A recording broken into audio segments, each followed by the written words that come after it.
I want to bring in now CNN White House correspondent Caitlin Collins, CNN political analyst Ryan Lizza, and CNN legal analyst Laura Coates.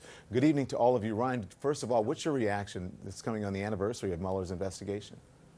To Dossie's report? Yeah. Well, I mean, the first thing to say is, if I've read the reporting correctly, this informant met with Papadopoulos and Carter Page when they were no longer part of the Trump campaign. So the idea that the FBI surveilled the campaign is obviously a little overwrought.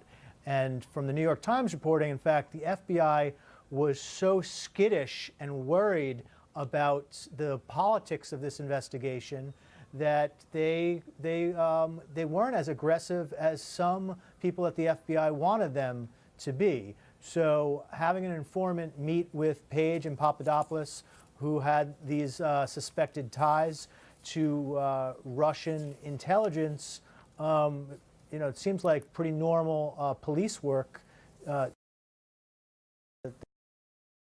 The White House is now calling this surveilling their campaign is incredible. As you said, it's a bit overwrought, and someone we spoke to who was in law enforcement, a former FBI, not that we spoke to, the Washington Post did, said investigating people isn't the same as investigating the Trump campaign any more than investigating an executive at a Fortune 500 company in connection with embezzlement is an investigation of that company. And Don, that's a fair distinction. And one quick addition, remember, up until now, Trump and most people have been trying to say that Carter Page and Papadopoulos were, coffee runners who had very little to do with the campaign. Yeah, so, and then there you go. Now they're saying that they're concerned about the seriousness of these allegations. Laura, why would an informant, Laura, have been involved here? And would that mean that there was at least some evidence or suspicion of some real wrongdoing? Well, there are extremely strict and established guidelines about what it takes to really be an FBI informant. It's not just a matter of somebody saying, hey, come here, meet me by the water cooler, I have information for you. There are guidelines about how to handle them. There are penalties to the agents who mishandle them. There are requirements that the information that they provide be credible, it be checked, it be substantiated in some way to ensure that that person actually is a credible source of information. And it's very different than simply a cooperator. It's a term we often use and hear about people like Rick Gates or other people who are Michael Flynn cooperating with the Mueller investigation. If there is somebody who they have in a position, there has been a hurdle that they had to overcome to get that person that title, and there is a vested interest in their protection. A cooperator ultimately testifies at a trial normally in order to get the person to be convicted. An informant, somebody who's confidential in that respect, their identity is never to be known because of their uniquely positioned point in the actual where they are. And so this will be a second time that you'll see in as many days that Christopher Wray, the head of the FBI, who already said it was not a witch hunt, will likely be at odds with the President of the United States in any quest to try to reveal the identity of somebody who's a confidential informant. Yeah, I need to get to Caitlin, but just quickly, Laura, an informant is not illegal. There's nothing nefarious about having an informant, right? No, absolutely not. You can have an informant who provides information because of their position that they're in. It's not a crime in and of itself at all. Yeah. Caitlin, then tonight, Rudy Giuliani was on Fox News saying that Trump precisely explained why he fired Comey to Lester Holt. Here he is tonight. Every explanation that they need is already given by President Trump in interviews. How about the Lester Holt interview when he explained precisely why he fired Comey for a non-corrupt reason? And by the way, he didn't have to have a reason for firing Comey, and everything we've learned since then is, my goodness, he should have fired him earlier. Yeah. Isn't that the problem, that there have been multiple explanations? He said in that interview he fired him because of Russia.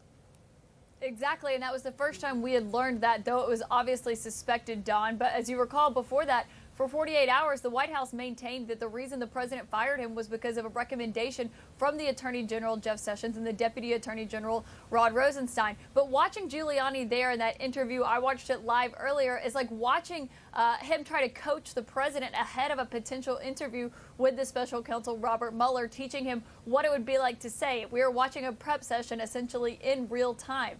And you see Giuliani sending a certain message there, going out, defending the president, but also sending certain messages to the president, even some about Jeff Sessions himself in relation to this suspected informant that the president is tweeting about. Of course, Don, for a long time, the president has suspected that there are people in law enforcement who are working actively to undermine him. And we've seen this constant fight where the president is pitted against the DOJ, and this just seems more likely to increase it. And you could essentially set your timer now that the president will likely tweet about Jeff Sessions in relation to all of this sometime soon after seeing what Giuliani said during that interview. And Ryan, here's what he originally told Lester Holt. Here it is. Regardless of recommendation, I was going to fire Comey, knowing there was no good time to do it. And in fact, when I decided to just do it, I said to myself, I said, you know, this Russia thing with Trump and Russia is a made-up story. It's an excuse by the Democrats for having lost an election that they should have won. What's your reaction, Ryan?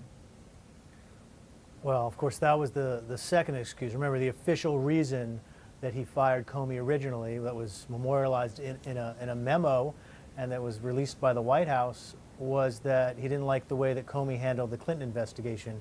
You know, essentially, he felt that Comey was too mean to Hillary Clinton and didn't give her a fair shake. That was laughable at the time. We all knew that that's not what Donald Trump thought.